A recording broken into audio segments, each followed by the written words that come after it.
बिस्मिल्लाहिर्रहमानिर्रहीम अस्सलाम वालेकुम। मैं हूं आपका मेज़बान हमजा इश्तियाक। नाज़रीन, आज की एक ताज़ा तरीन और अहम तरीन खबर तहरीके लब्बैक पाकिस्तान के सरबराह हाफिज साद हुसैन रिजवी से आज राब्ता हुआ है बैरिस्टर अली गौहर खान का, जो चेयरमैन है तहरीके इंसाफ के साथ। और ये राब्ता पंजाब में हुकूमत बनाने के लिए हुआ है। बड़ी ऑफर्स की जा रही हैं। अपने एक एमपीए की हिमायत देने के बदले में तहरीके इंसाफ अपनी तमाम जमात, अपने तमाम उम्मीदवारान को तहरीके लब्बैक में जम करना चाहती है। ये एक बड़ी हैपनिंग है और बड़ी खबर है। इसकी मुकम्मल तफसील मैं आपको देता हूँ, लेकिन इसके ऊपर थोड़ा तज्जिया कर लेते हैं कि आया तहरीके लब्बैक पाकिस्तान को ऐसा करना चाहिए या नहीं करना चाहिए।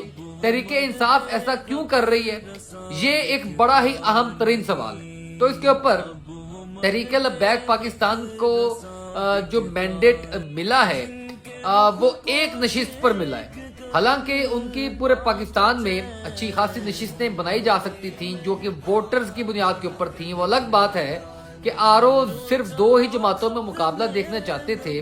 बड़े लोग सिर्फ दो ही जमातों में मुकाबला देखना चाहते थे और उनमें से एक जो है जमात को जैसे मर्जी करके जितवाना चाहते थे। अब ये हो गया बात, लेकिन तहरीके इंसाफ के वोट और मैंडेट से कोई भी इंकारी नहीं है। और अब ये अच्छी खबर है कि तहरीके लब्बैक पाकिस्तान के अमीर से राब्ता हुआ है chairman PTI barrister Gohar Ali Khan साहब का। बैरिस्टर गौहर अली खान साहब ने जो बातें की हैं वो बड़ी अच्छी भी हैं। उनमें उन्होंने कहा है कि जनाब, गुज़िश्ता जो बातें हो चुकी हैं आप उनको छोड़ दें, भूल जाएं, आगे बढ़ने का वक्त है, पाकिस्तान को बेहतर करने का वक्त है। तो सवाल तो फिर अपनी जगह पर मौजूद है कि तहरीके लब्बैक पाकिस्तान को तहरीके इंसाफ के साथ ये इत्तेहाद करना चाहिए या नहीं करना चाहिए। तहरीके लब्बैक पाकिस्तान क्योंकि एक ऐसी सियासी जमात है जो ग्राउंड पर मौजूद है, आम आवाम की जमात है, इसीलिए तो सामने नहीं आने देती। क्योंकि साद हुसैन रिजवी ने भी ये कह दिया है कि वो जो इस बैरूनी एस्टेब्लिशमेंट है वो किसी सूरत नहीं चाहती कि तमाम तर जो असेंबली में लोग बैठे हैं ये दीगर जमातों के हैं, वो एक सिस्टम में पले हुए हैं। वहां पर कोई ऐसा जो शख्स या ऐसी जमात का शख्स पहुंच जाए या ऐसी जमात के शख्स पहुंच जाए जो नमूसे रसालत की बात करें और जो कुफार की आंखों में आंखें डालकर बात करें और ये सिस्टम निज़ाम की परागंदगी के ऊपर बात करें और उसके ऊपर काम करें, तो ये किसी सूरत वो सिस्टम कबूल नहीं करना चाहता था और इंटरनेशनल एस्टेब्लिशमेंट भी कबूल नहीं करना चाहती। तो बात में वजन भी है, हकीकत भी है। ये इसी वजह से तहरीके लब्बैक पाकिस्तान को ना मेन स्ट्रीम मीडिया दिखाता है, ना उनको असेंबली में जगह बनाने दी गई है। इससे यही सबसे बड़ी वजह है। लेकिन तमाम तर सूरत हाल में अब सवाल है कि ऐसे में अगर तहरीके इंसाफ क्योंकि उसके साथ इस वक्त पूरी मशीनरी मुखालफत कर रही है, तहरीके इंसाफ पब्लिक का मैंडेट लेकर आई है। इस वक्त बहुत ज्यादा पब्लिक का वोट है, बहुत ज्यादा पब्लिक उनकी पल्स में है तहरीके इंसाफ की। जो पब्लिक चाहती है उसके फैसले का एहतराम करना चाहिए, ये हम रियासत को कह रहे हैं। तो फिर अगर तहरीके लब्बैक पाकिस्तान भी उस फैसले का एहतराम करते हुए उनको ये सेव पैसेज दे देती है, क्योंकि ये तहरीके इंसाफ के लिए एक सेव पैसेज है, अगर ये सेव पैसेज दे देती है तो मेरे ख्याल में दोनों जमातें, क्योंकि पब्लिक की पसंदीदा जमातें हैं, तो इन दोनों को आपस में एक हो जाना चाहिए। माजी में जो भी हुआ वो भी गलतियां हो गई, माफिया मांग लें, तमाम काम कर लें। ये एक अच्छी बात है कि दोनों अवामी नुमाइंदगी करने वाली जमातें, असल अवामी नुमाइंदगी करने वाली जमातें अगर अवाम की जो बात करेंगी, जब इक्तदार में जाएंगी, जब ईवानों में बैठेंगी, जब मसनद इक्तदार पर बैठेंगी, तो वो जेन्युइनली अवाम का सोचेंगी, जेन्युइनली एक होने का सोचेंगी, पाकिस्तान का सोचेंगी। ये जो दूसरे लोग हैं इनकी निस्बत ये इत्तेहाद ज्यादा बेहतर रहेगा, ये मेरी राय है। लेकिन आगे चलकर जो बैरिस्टर गौहर ने बातें की हैं और जो हाफिज साद हुसैन रिजवी ने बातें की हैं, मैं वो आपको बताता हूँ और वो ज्यादा अहम है कि उससे आप असेस करें कि क्या नतीजा जो है वो निकल रहा है। Chairman PTI barrister Gohar Ali Khan का सरबराह क्रेन पार्टी हाफिज साद हुसैन रिजवी से एक मरतबा टेलीफोनिक राब्ता। बैरिस्टर गौहर अली खान पंजाब में हुकूमत साजी पर तबादला ख्याल करते रहे। बैरिस्टर गौहर अली खान एमपीए का ताउन मांग रहे हैं। दोनों रहनुमाओं के दरमियान खुशगवार जुमलों का तबादला भी हुआ। मरकजी शूरा के इजलास के मुताबिक मरकजी शूरा की राय के मुताबिक ही फैसला किया जाएगा।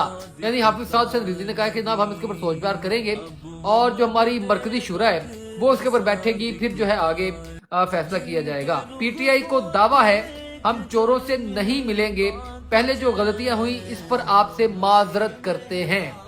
ये उन्होंने सबसे पहला कहा है कि जनाब मादी में जो हमसे गलतियां होती रही हैं हम तस्लीम करते हैं اور معافی مانگتے ہیں اور آگے چلنے کو تیار ہیں، لہٰذا آپ بھی پاکستان کے حالات میں اچھی جو ہے وہ صورتحال پیدا کرنے کی کوشش کریں۔ پی ٹی آئی کا کہنا ہے کہ پنجاب میں ہم اپنے امیدواروں کو کرین میں شامل کر کے حکومت بنانا چاہتے ہیں۔ اس کا باضابطہ طور پر اظہار کر دیا گیا تاکہ چوروں اور اسٹیبلشمنٹ کا منہ توڑ مقابلہ کیا جا سکے۔ اگر کرین پارٹی کی پنجاب میں یا وفاق میں قومی اسمبلی کی کوئی ایک بھی سیٹ نکل جائے تو ہم وفاق میں اپنی حکومت بنائیں گے، وزیر اعظم کے لیے بھی اپنا سب ووٹ آپ کو دیں گے۔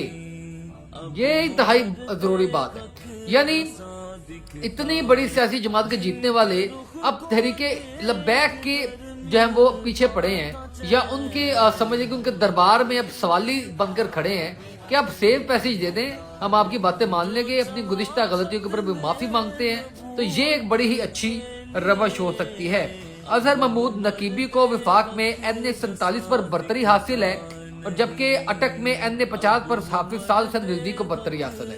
یعنی ان دو نشستوں میں تحریک انصاف یہ چاہتی ہے کہ کوئی ایک بھی نشست اگر تحریک لبیک جیت لیتی ہے تو وہ بھی جو ہے وہ ہم اس کو اتنا ہی رتبہ دیں گے جتنا کہ تحریک انصاف کے لوگوں کو دیں گے۔ ہم ہو سکتا ہے کہ وزارت اگر ہم حکومت بناتے ہیں تو وزارت بھی دیں، تو میرے خیال میں یہ ایک اچھی بات ہے، یہ ایک اچھی روش ہے، کرنا چاہیے، کیونکہ حافظ سعد حسین رضوی کو جس طریقے سے ہرایا گیا ہے، کسی نہ کسی طریقے سے ان کی جماعت کو ہرانے کی کوشش کی گئی ہے، تو کہیں نہ کہیں حافظ سعد حسین رضوی اور مجلس شورا کو تحریک لبیک کی سوچنا چاہیے کہ جیسے تیسے کر کے ایک آدھی آواز، ایک آدھا دیا، ایک آدھی روشنی ہمیں اقتدار کے ایوانوں میں جلانی چاہیے، تاکہ اقتدار کے ایوانوں میں ہماری بات پھیل سکے۔ کوئی ایک شخص ہی موجود ہو تو وہ ہماری بات کو پھیلائے، اور اگر اس طرح کا ساتھ مل جائے جو کہ عوامی نمائندگی کا ساتھ ہو، تو میرا نہیں خیال کہ تحریک لبیک پاکستان اس سے کوئی جو ہے وہ زیادہ بری بات ہو سکتی ہے۔ یہ ایک اچھی خبر ہے، اچھی روایت ہے کہ تحریک لبیک پاکستان بھی عوامی نمائندگی ہے، عوامی جماعت ہے، پبلک کی پسندیدہ جماعت ہے، اور تحریک انصاف کو بھی اس مرتبہ ثابت کیا لوگوں نے ووٹ دے کر کہ وہ بھی پسندیدہ جماعت ہے۔ جب عوام پاکستان کی یہ چاہ رہی ہو نا، تو میرا خیال ہے یہ دونوں جماعتوں کے لیے ایک بڑی ہی اچھی خبر ہو سکتی ہے۔ باقی آپ کا تجزیہ، آپ کی رائے کمنٹ میں منتظر ہوں۔ آج کی ولاگ سے اتنا ہی، آج کی اس خبر سے اتنا ہی، اس سے آگے تجزیہ میں نہیں کرنا چاہتا۔ میں چاہتا ہوں کہ آپ کریں، آپ اپنی بات کریں، سوچیں سمجھے پاکستان کے حالات کو۔ ہمیں یہ چوروں ڈاکوؤں اور یہ تمام جو ان چوروں ڈاکوؤں کو مسلط کرنے والے ہیں، ان سے بھی ہم نے جان چھڑوانی ہے۔ پاکستان کی عوام کیا چاہتی ہے، اب اس کا بھی خیال رکھنا ہے، تو اسی لیے آپ کی رائے انتہائی امپورٹنٹ ہے۔ آج کی ولاگ سے اتنا ہی، اجازت دیں، اللہ حافظ۔